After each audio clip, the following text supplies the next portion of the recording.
This video is brought to you by Altium 365, where the world designs electronics, and Octopart, the fastest search engine for electronic parts.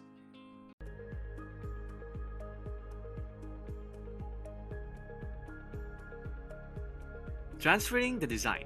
The design is transferred directly between the schematic editor and the PCB editor.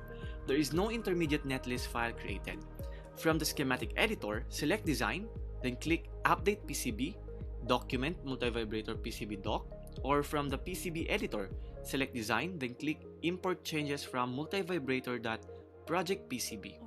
When you run either of these commands, a set of engineering change orders is created, which lists all components used in the design and the footprint required for each.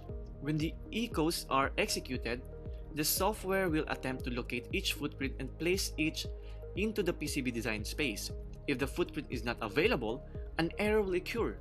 Where the software can look for each footprint depends on how the component was created, wherein workspace or non-workspace library, for a non-workspace library component if the PCB footprint library is currently available.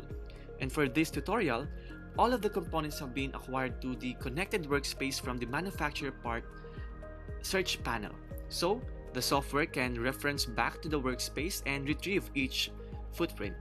Now, a list of all nets is created when the ecos are executed. The software will add each net to the PCB, then attempt to add the pins that belong to each net. If a pin cannot be added, an error will occur. This most happens when the footprint was not found or paths on the footprint do not map the pins on the symbol.